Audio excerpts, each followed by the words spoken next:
So I'm sharing from Avi Hill, and then about a class I did with Jennifer Partridge, where we go into ourselves. So basically, Esav's guardian angel is the Yetzer Hara, the Satan, the angel of death. Esav and so there's Esav. Basically, Abraham had two children, Esav and Ishmael and Isaac, and then Isaac had two children, Esav and Yaakov. Apparently they had other children, Abraham with a later wife, but those are the first two children that's listed in the Bible, and who there is contention between. So Esav was jealous that Jacob got his blessings, and he kind of did it in a cunning way.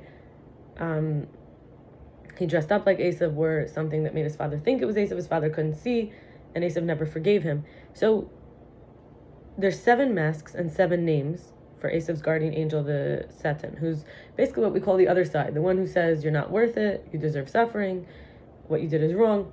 And sometimes it's the idolater, like craving, like the way we think of Esav, and sometimes it's the scholar. This is Rivka, his mother. They're twins, right? Their mother's brother is Lavan. Is very intellectual.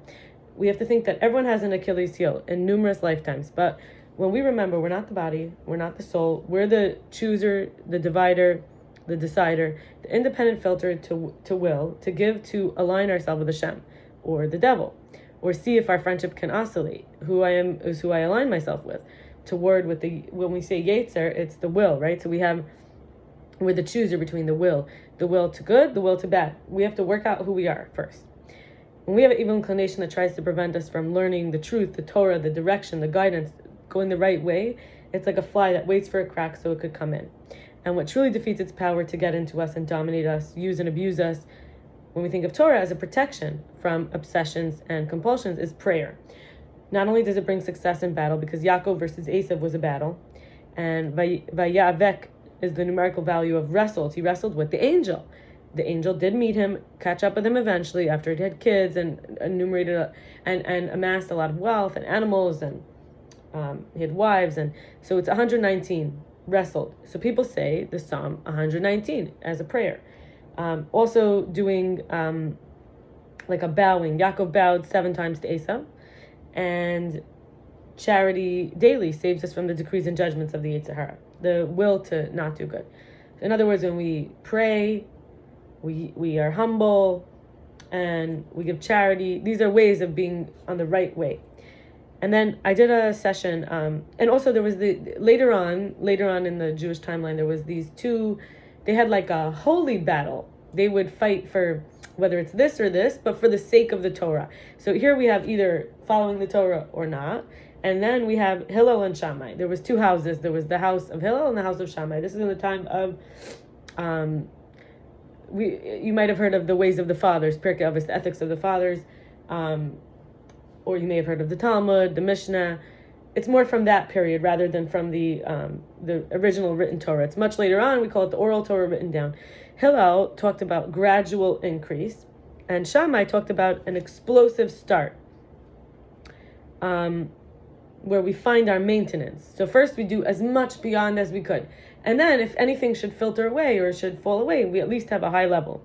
Versus Hillel is a gradual increase, and you could see they're both true.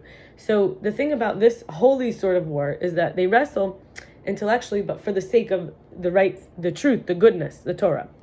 And for example, we have like the candles on Hanukkah, the festival of the lights. Hillel says we increase every day. Shammai said we would do all of them and then decrease. Nowadays we follow Hillel. A lot of the teachers of these lineages have said we are not capable of sometimes following Shammai, but in the future, in the Messianic redemption, we will become capable of maintaining a very high level and not losing our cool, not getting burnt out, not losing our steam, not getting burnt out. And this is like habits. We could say sometimes you have to build a little, versus cold turkey, just stop overnight or start overnight. And I found online, there was, I don't know who posted it, I forgot, but there was this thing about levels of consciousness. We have the unconscious, which is our deep, archetypal drives that are unconsciously we unconsciously seek to actualize in life, drives for self-actualization, parental roles, universal meaning, gender roles, and soulmate, etc. Then we have the subconscious, which is the child is acted upon, but not normally are we conscious of this. Then we have preconscious, which is feelings, thoughts, memories that touch our awareness. And in the fears of loss or abandonment, we might have drives of love and belonging, the hurt and rejected child within the fears.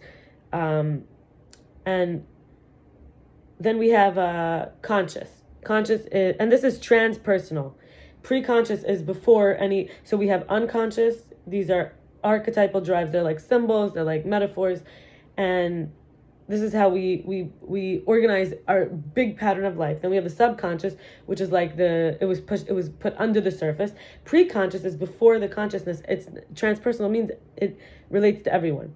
Then we have conscious. This is what we say, do, think, perceive, and feel. It's we're able to be aware of it. And then we have the physical level of consciousness, which is health, energy, relaxation.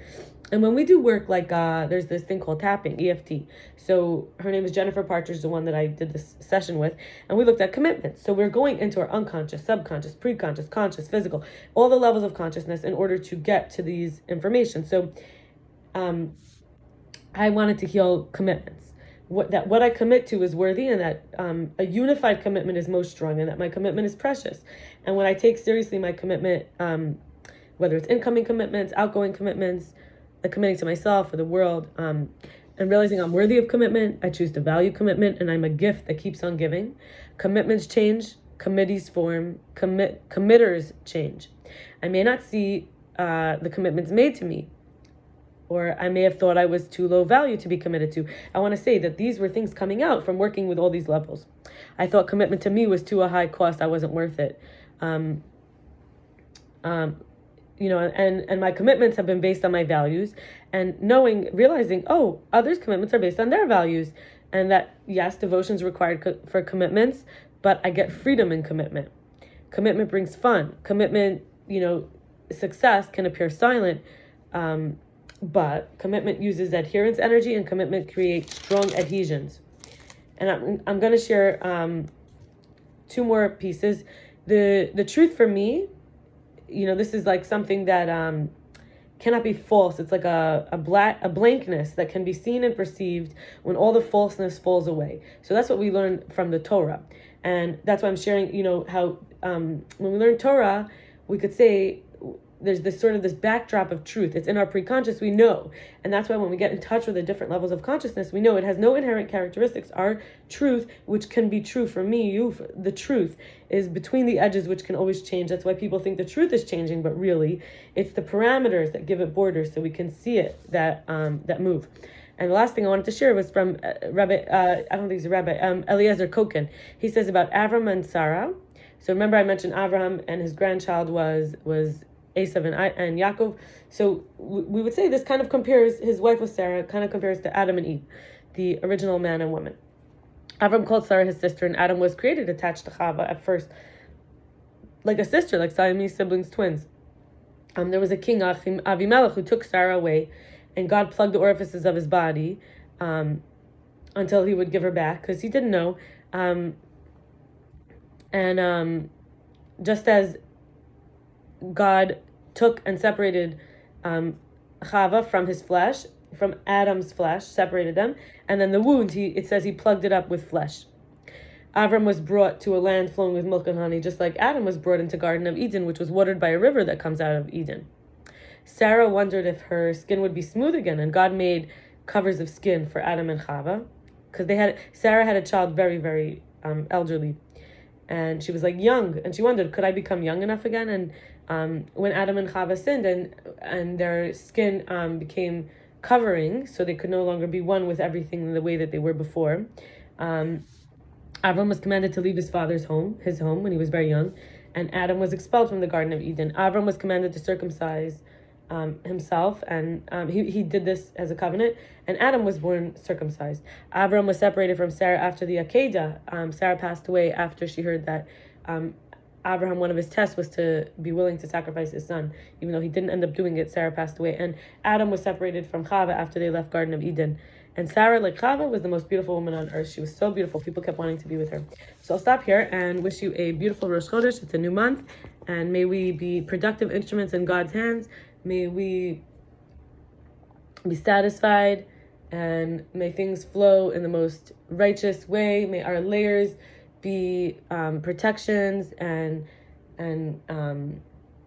may we feel absolutely cherished and in the truth that we could be in the truth, and that it's a comfortable place, and we could meet others in the truth and be one with light and with love.